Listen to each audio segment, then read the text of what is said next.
آج ہم فیض احمد فیض کی ایک بہت ہی خاص لازوال نظم ہم دیکھیں گے پر بات کر رہے ہیں۔ جی یہ نظم آپ جانتے ہیں امید اور انقلاب کا ایک اتنا طاقتور استعارہ ہے کہ نسلوں کو متاثر کرتی آئی ہے۔ بالکل۔ تو آج کوشش کریں گے کہ اس کے معنی، اس کی علامات اور آج بھی یہ کیوں اتنی اہم ہے، اس کو سمجھیں۔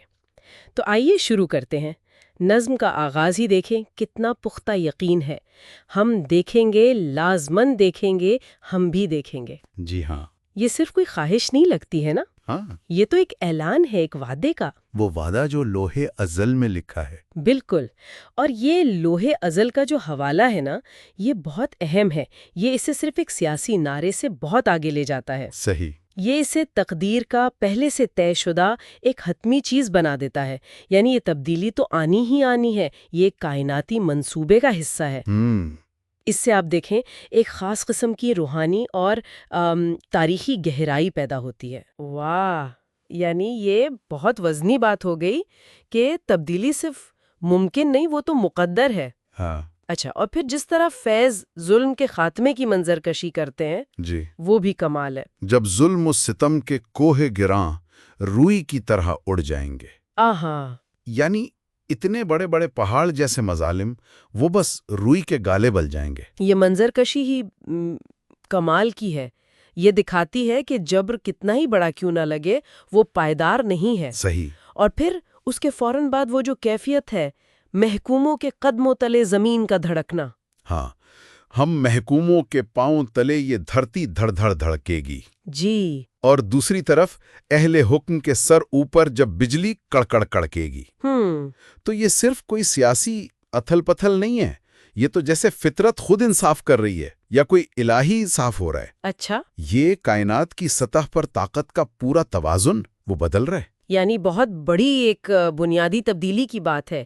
اچھا، نظم میں پھر وہ مذہبی حوالے بھی بہت نمایاں ہیں۔ جی، وہ بھی ہیں۔ جیسے عرض خدا کے کعبے سے سب بت اٹھوائے جائیں گے اور پھر اہل صفا مردود حرم مسند پہ بٹھائے جائیں گے۔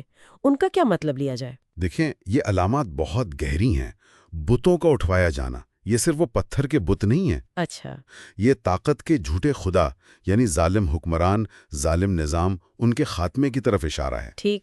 اور اہل صفا مردود حرم یعنی وہ پاک باز لوگ، وہ سچے لوگ جنہیں آپ کہہ لیں کہ اقتدار کے مراکز سے، مقدس مقامات سے نکال دیا گیا تھا۔ جی، ان کا مسند پہ بٹھایا جانا یعنی تخت پہ بٹھایا جانا، یہ انصاف کی بحالی ہے کہ جو حقیقی حقدار ہیں انہیں ان کا مقام ملے گا۔ تو یہ صرف حکمرانوں کی نہیں بلکہ قدروں کی تبدیلی ہے۔ بالکل بالکل۔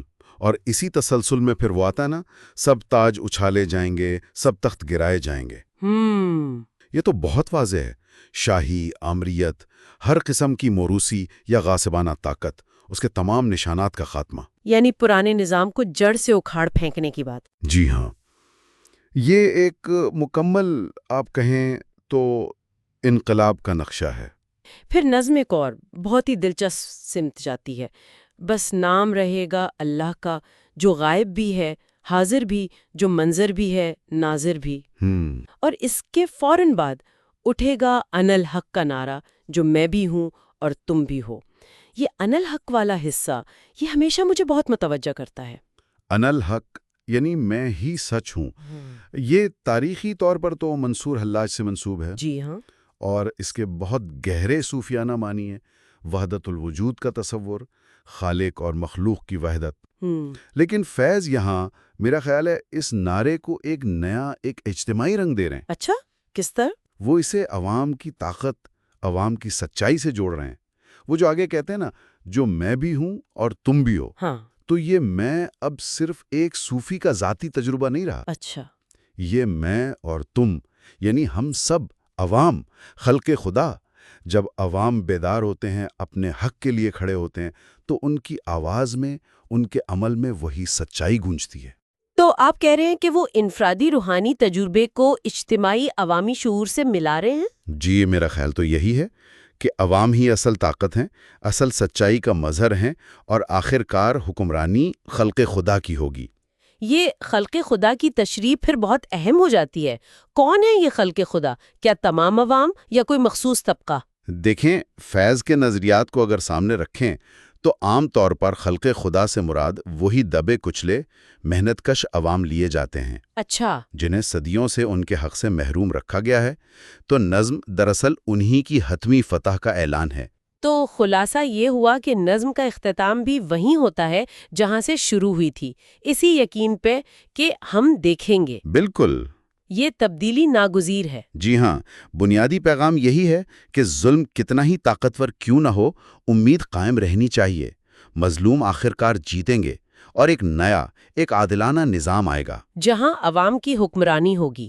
جی، جہاں عوام کی حکمرانی ہوگی، اور شاید اس حکمرانی کو ایک طرح کی الہی تائید بھی حاصل ہوگی، جیسا کہ نظم کے اشاروں سے لگتا ہے۔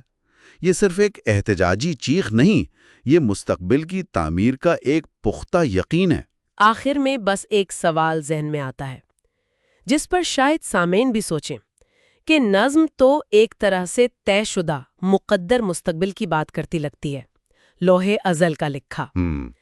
لیکن فیض نے جو یہ انقلاب دیکھا، اسے حقیقت بنانے میں انسان کے اپنے عمل کا، جدوجہد کا، ارادے کا کتنا دخل ہے؟ کیا یہ سب بس خود بخود ہو جائے گا؟ یہ بہت کلیدی سوال ہے، اور میرا خیال ہے کہ فیض وہ تقدیر کا ذکر کر کے امید اور حوصلہ ضرور دیتے ہیں، جی، لیکن ان کی پوری شاعری عمل پر، جدوجہد پر اکساتی ہے۔ وہ تقدیر کے بھروسے بیٹھنے والے شاعر نہیں تھے۔ صحیح۔ تو شاید وہ لوح ازل کا لکھا بھی جدوجہد کے ذریعے ہی پورا ہونا ہے۔ اچھا۔ اور دوسرا سوال جو آپ نے اٹھایا وہ بھی اہم ہے، کہ آج کے اس پیچیدہ دور میں خلق خدا کی حکمرانی کا تصور، اس کی عملی شکل کیا ہو سکتی ہے؟ بالکل۔